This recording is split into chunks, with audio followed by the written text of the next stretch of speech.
Chickenpox and shingles are actually caused by the same virus. It's caused by the varicella zoster virus. Chickenpox is the first time you're exposed to the virus, as well as opposed to zoster, which is the second time or when it gets reactivated. What happens is when you get chickenpox the first time, you get a rash all over your body, and it can cause fevers, and typically it's kids that get it, but anybody can get it who hasn't been exposed.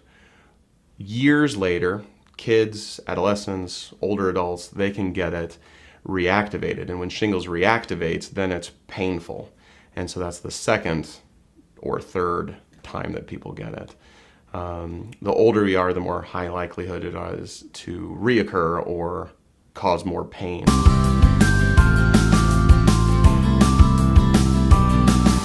When the symptoms develop, it's viral type symptoms, so you might get some fever, tummy pain, headache, snottiness, just generally feeling unwell. After these initial viral type symptoms, a rash will develop.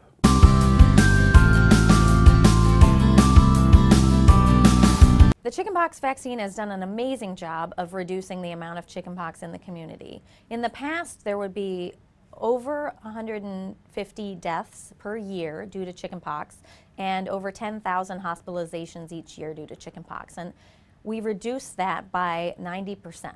In 1995, the chickenpox vaccine was recommended to all children to prevent the virus. The first dose is given between 12 and 15 months of age. We don't give live vaccines like that until kids are about 1 year of age. The second dose is given at age 5. Children with the vaccine have a much smaller chance of getting chickenpox.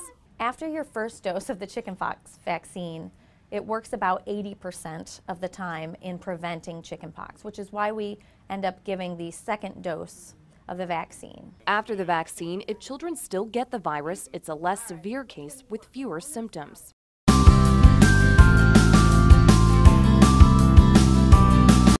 Measles and chickenpox infections are caused by viruses and very commonly happen in young children who have not had vaccinations against them. It is possible that even if you have had vaccinations, that you can have an infection with measles or varicella, the name for chickenpox, when you're older. And these infections are often more severe than when they are gotten by young children. It's very important to be immunized, both at the young age of a year old and then again at about age 4.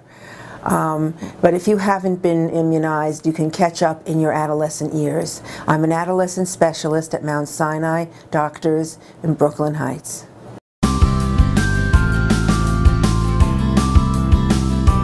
There are actually two types of treatment. One is symptomatic. Symptomatic means to reduce the pain, to reduce the fever, itching and all. That is done by using antihistaminics, paracetamol like that. Whereas the second treatment is using antiviral agents like acyclovir, which is usually given for 4 to 5 days for the duration of the disease.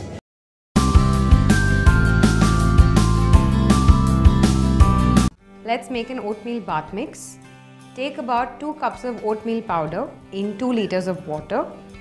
Mix it well and let it sit for about 10 to 15 minutes. Pour this mixture into a cloth bag and close it securely. Now drop this bag in your bathtub. Soak in the bath water for some time to get relief. One of the top precautions during chickenpox is avoiding itching to prevent scars and infection. Powdered oatmeal feels silky and acts as a great moisturizing and softening agent. Therefore, it suppresses the itchy feeling during chickenpox. It also balances the pH level of the skin to prevent itchiness. We're going to make a health drink.